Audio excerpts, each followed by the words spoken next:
Hello everybody, and welcome back to another episode of the MSR Workshop. Today we have got another unboxing video, and we are unboxing another bandsaw. And yes, I say another bandsaw because in a previous video we just did, we unboxed a 18-inch Powermatic saw. So why, you ask, do I need another bandsaw? Well, I want a bandsaw that I'm leaving a 1/8 to 3/16 inch blade on to do bandsaw boxes. And while I did have a Rikon 10-inch deluxe saw that was a fantastic saw and I really did like the features on it, the resaw capacity height was only like 5 or 6 inches, so quite small. So you couldn't do very big bandsaw boxes on it, and I felt the saw was very limited on what you could cut underneath the blade. So we upgraded to this saw, and this is the JET SFX 14-inch steel frame bandsaw. And it is a significantly bigger saw. You can cut up to a whopping 14 inches tall on it. So 14-inch resaw capacity, so huge. So it comes packaged in a extremely well packaged box here with tons of styrofoam and an exorbitant amount of Cosmoline grease. This took a while to clean up. I'm still finding little spots of grease. The box weighed, a hair over 300 pounds, maybe 350 pounds, and it comes on a strange crate, or pallet per se. And it's not really a pallet, it's strange. And it's not one that you can use afterwards, you know, so pallets have pretty good wood on them that you can salvage. This wasn't it. So, starting off with, we're going to bolt together the base and screw on the large rubber caster feet that are leveling feet. These are very, very nice, heavy duty, and you can really dial in the level and the height of your saw with these feet because the bolts that go through are pretty tall. And then each panel is bolted together with 2 bolts and washer, and doesn't take very long at all when you have a good helper like my son here. The panels aren't as heavy duty as I would have liked, but they're still sufficient for this saw. Now, standing this saw up, a lot of people said you need a bunch of people or a couple people or a hoist or not. You don't really at all. All you need to do is put together the base, bring the base to the end, scoot the saw a little bit off the pallet, and then bolt it together with the provided Allen screws and the Allen key. And once you get those 4 corners bolted together, you just really pick the one side up and it just pivots right up. So you can do this easily one person.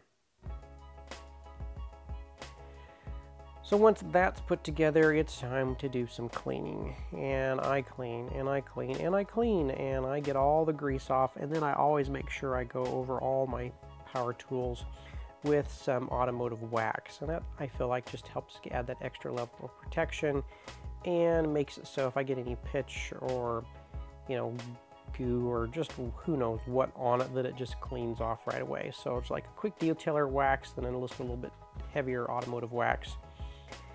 And then last but not least, I put the cast iron table on, and this is a quite large cast iron table, nice and heavy duty. And it's got 2 trunnions that are independent of each other, so kind of have to loosen those up and just thumb tighten it, and it's ready to go.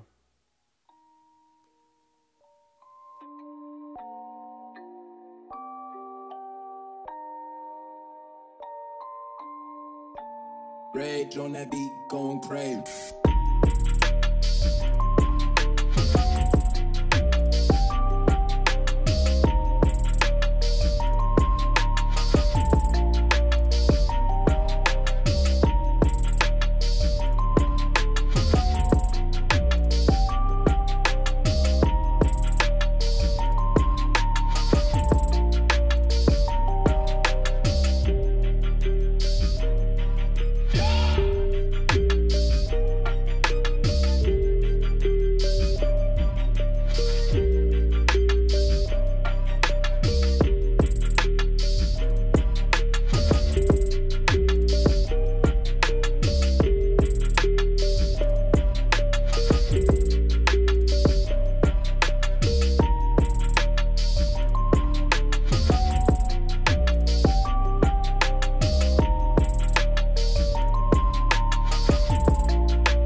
So now that you got to see an unboxing of the saw and me putting it together, let's jump right in and talk about it, and you can see how it works, so you can make an informed decision when you go out and purchase your first bandsaw or even your second bandsaw.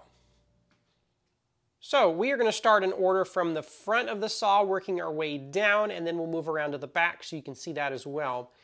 So inside the saw, we are taking a look at the top cast iron wheels, and they appear to be very nicely made.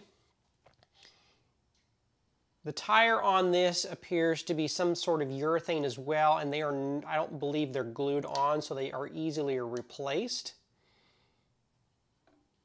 And just running my finger over this, they do appear to be a little bit crowned, so that does make tracking a little bit easier. Now, the overall thickness of these wheels are 30 millimeter. Now, comparing this to the Jet and the Laguna, they are both 27 millimeters, so these appear to be a little bit wider wheel up here. Whether the actual tire themselves are any different, I don't know, because I didn't measure that, but I did take a calipers and measure the outside diameter, and they are a little bit smaller than these, which will end up 30 millimeter. We have our built-in tracking gauge. This is our tracking guesstimator, actually, with a little window on the outside so you can kind of see where you're tensioning your wheel. Right now I've got a 1/8 inch blade on it, so I've kind of got it similar to where the tracking thing says, and kind of using the flutter method. And also, you know, if you get a little bit of ticking noise or something, tighten or detension it until you get that noise to go away. This blade is fairly tight, but it seems to work well that way and be pretty happy there. So moving back away from the saw, I want to talk about the doors really quick before we move down to the table, the lower guides, and all that kind of stuff. So this is the only saw in this size category when I'm comparing to, say, the Laguna and the Rikon, that the doors only happen to open to 45 degrees to change the blades.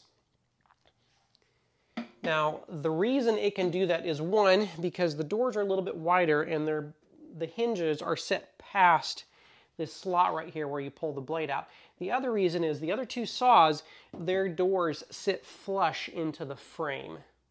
And that makes it so you have to open the doors at 90 degrees in order to change the blade. Now that could be a deal breaker for some people, because then they can't put it up against a wall and be able to change their blades easily without pulling the saw out.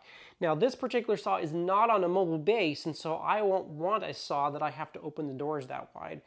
Also, I find that if you don't put it on a mobile base, your saw is a little bit steadier and doesn't tend to vibrate as much, because that mobile base, even though it's locked down, they tend to wiggle just a tiny bit. My big Laguna saw, or excuse me, not my big Laguna saw, my big Powermatic saw, even though it weighs almost 900 pounds, and it's on a mobile base, it tends to move just ever so slightly because of that mobile base.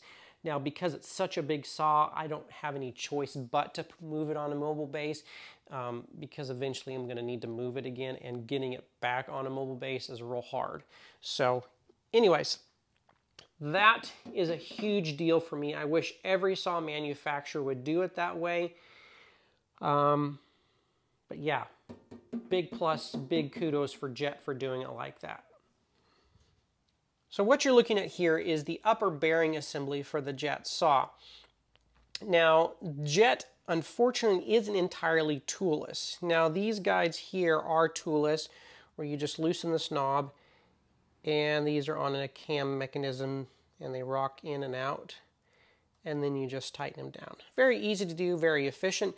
They're also dual bearings. Now, the bearings on these are quite a bit smaller than the Rikons. So these are 22 millimeter bearings, but they're dual bearings. So your bearing is actually thicker this way than the Rikons. Rikons are 35 millimeters, so significantly bigger, and all of this is going to be toolless on the Rikon top and bottom, whereas on the Jet, just these two are toolless. The rest you have to use an Allen key with. Now, they do supply you with Allen keys, but it is a little bit more of an inconvenience when changing blades to have find that Allen key.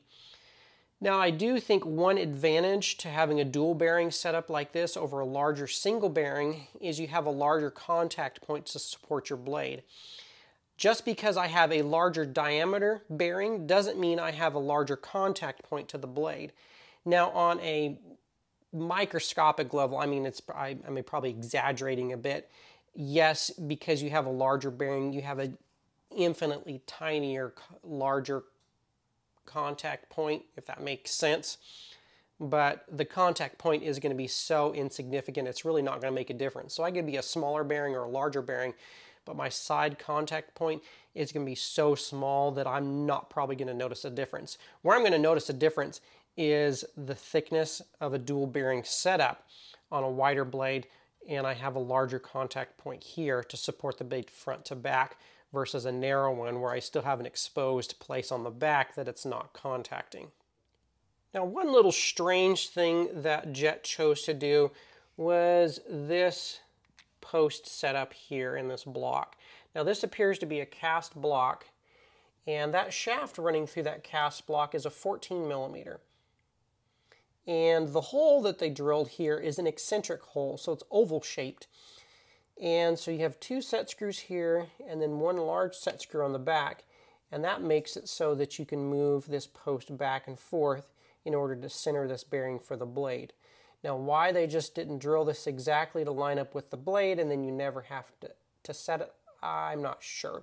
I would have liked to have seen this exact in some heavier duty material than cast. So I would be careful when tightening this down not to over tighten it, because if there is any air bubbles or defects in this casting, it is possible to crack this. I've seen one picture of somebody cracking it. But once you get this set, you shouldn't have to move it side to side. Now you may need to move it front to back, but very rarely, because you can move this front to back. So I wouldn't foresee you need to ever hardly move this at all.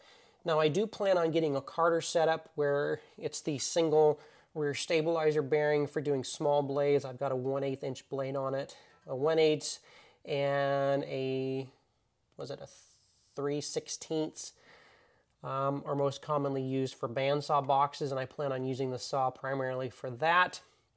And that setup, you do have to buy a little bit smaller shaft here, which is a 1/2 inch. Which is almost the same size as a 14 millimeter, but not quite. So yeah, one little interesting quirk. Now this guy here does move down and it shields this. It protects you from getting your finger in the blade. I don't ever plan on moving it down because, you know, I need to be able to access this, and having to loosen this, move it up in order to get to that would just be more of a hassle as well. So looking at this post right here, this compared to the other two brands, the Laguna and the Rikon, appears to be the strongest and sturdiest out of the three. Now, what do I mean by that? One thing I noticed, unless this is designed to be that way, is when you loosen the locking for the height adjustment on this, all of the others, when you loosen it, this becomes very wobbly and it tends to kick it backwards. This is the only one, when I loosen that and or tighten it, that there's no front to back movement at all. It's still rock solid. And more of this is enclosed in than the other saws. And so this is a much more rigid design than the other two. So this is a superior design than Rikon and Laguna's as of right now. Now, handles. All the handles on this machine, unfortunately, are plastic. They aren't a terrible quality plastic, but they're not my favorite. Only the Laguna saw has a cast handle on it, and I believe it's only the raising mechanism that's cast. The rest of their handles are plastic too. So I would have liked to have seen some metal here, but it's, you know, not the end of the world. They still work, and the up and down lowering is still very, very smooth. And then just a little twist of the knob back here locks this in place, and it becomes very, very rigid. So now let's talk about our tables and our fence that we've got on this saw. Now, one thing you'll notice on this table is it looks a little bit different. You'll see this white surface. This is a surface that I've put on all of my cast iron tools, and what it is that it's a magnetic sheet, and it comes in a big roll, and then you just cut it to the surface that you need. And a lot of times I'll just leave it on my saws. I've got it on my Powermatic saw, I've left it on there and it's held up perfectly. I put it on my drill press, I put it on my scroll saw surface, and this really protects the cast iron, keeps it from getting rusty. This stuff actually slides and glides really, really nicely. And it comes in different size rolls. I think I got a 10-foot by 24-inch wide roll. And you just cut pieces off you need. It works really, really good. It's easy to take off if you don't want it to keep it on there all the time, but you just custom cut it to the tool you want. So I'll make sure I put a link for that in the description below. So the table size, and I get my little cheat sheet out because I don't remember, compared to the other two brands. So the JET is a little bit larger, not by a whole lot, but it is a little bit larger, and we've got 17¼ by 21¼ for our dimensions of our table. So a nice, large, sturdy cast iron table. And we have got a side blade exit. Is it superior over the other? I am not exactly sure. I haven't done enough forums to check out which is supposedly stronger than the other. But you have a locking table pin as well to keep your two halves of your cast iron level, because when you have a slit on any direction, you need that in there. Otherwise, the cast iron will sag in that spot just a little bit, so that pin prevents it from doing that, and then you can tweak it to make sure it's dead flat. Comparing on to the Rikon is 16 by 21¼ and the Laguna is the smallest of the three saws by 15¾ by 21¼ So they're all fairly close to each other, but this is just slightly bigger. So if you just need that little extra inch or so in table size, definitely look at the JET. Now let's jump onto the fence. The fence on this saw, unfortunately, is probably the least favorite part of the saw compared to the other three. Now, Laguna and Rikon both use a tube design. What do I mean by that? Well, the tube that connects to the side of the casting here is a round rail, steel rail, and then the fence runs on that round rail. Well, that round rail is a very sturdy type design, and then you have a knob here that locks it to that round rail. This design being a cam lock design. Now, we do have a very nice large fence that this slides off here and can fold down flat for doing small things, folds back up, slides on, and locks down very simply. One thing that I have found, and I don't know if everybody else has experienced it that owns these saws, but because it's a cam locking design with this tall of a fence, if you put a lot of pressure on the top of the fence has the potential to deflect back this way ever so slightly, because that cam lock is forced against this side of the rail here, but it still can slip just a little bit. Now, I'm exaggerating it quite a bit here, but you guys get the idea. If I crank it down, I can still move it just ever so slightly. Now, if you put a little clamp here, then it's going to be rock solid, not going to move. Now, the other two saws, I tried to get these to move by grabbing the top and wiggling them, and they tend to be a lot more solid than this style of locking mechanism. So hopefully JET addresses that. It would be an easy fix, just redesign the way they lock it and put the tube on it like the other guys. But that is not the end of the world for me. I don't plan on using this primarily for resawing, but I do think if you do use this for resawing, put more of the pressure at the base here, and I think you'll be perfectly fine. If you tend to put a lot of pressure up here, then that might deflect it just a little bit. But then the other thing is when you're resawing, you're going to get some resaw marks. You're going to have to clean your cut up just a little bit. So kind of allow for that anyways. But the fence, very, very nice. They did a really good job on that, so I don't have any complaints on that. Moving down to the lower bearing assembly on this JET saw here. Now, the JET saw has a different size bearings on the bottom, And these are 32 millimeter bearings compared to the Ricon's 35 top and bottom. And then obviously Laguna uses their ceramic guides, which are completely different. Getting off on a tangent really quick, I'm not a fan of the Laguna's guides at all. They are great for cutting straight, but everybody that I have come across that has had those Laguna guides cannot cut circles with them without them binding or having problems with them. And you'll see a lot of people on forums switching them out to the Carter guides, which are the standard roller bearing guides. Now, some people are, I guess, brand fans, I guess you want to call it, where they just love the Laguna brand, so they'll get the saw and then switch the guides out to the standard roller bearing guides. I'm not so much in that same boat of people. I want a saw that I don't have to swap a bunch of things out to get it to work correctly. Now, I don't mind tinkering with stuff and upgrading stuff for the future, but one of the unique features on the Laguna is those ceramic guides. If you don't plan on using those ceramic guides, then why buy a Laguna saw? This saw is in the same price range as the Ricon, and I guess, you know, it's $100 or $2 cheaper than that Laguna saw, and if you don't plan on using them. Now, the other thing with the Laguna guides, with the ceramic guides, is you can't use really tiny blades. You have to buy an aftermarket accessory that's fairly pricey in order to use really small blades. So that's just something to think about when you're looking for a saw. Now, I will say that I don't like this guide assembly down here as far as the way it adjusts. It's a little bit more primitive, I guess you'd say. It's a machined block of aluminum with the guides on it. These move in and out, and this whole carriage, there's 2 bolts in the back, and then that will move in and out as well. It's not fancy. There's no rack and pinion on it. There's no, you know, tool system to go with it. These are all tools.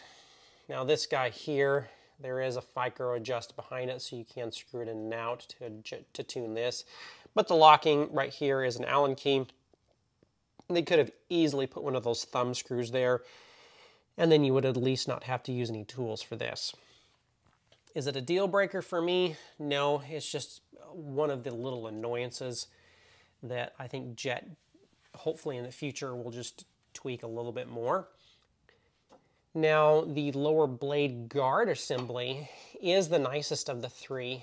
The Ricon, even though it's a toolless system and fairly nice guides down here, this whole assembly on the Ricon is plastic. This one is nice steel powder coated, so a lot nicer looking down here. Now, the trunnions on this particular saw appear to be steel. They are not cast. Is one better than the other? I don't know.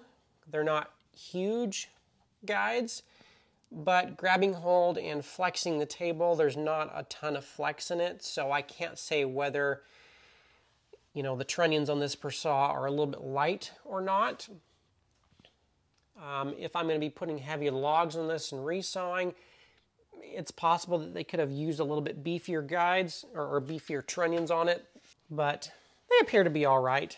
Now, the table tilting mechanism on the back is one of these locking handles that you just unlock it and then just move it by hand. It's not very difficult to do. It's one of those things I'll probably never use. Once in a blue moon, you may tilt your table on your bandsaw.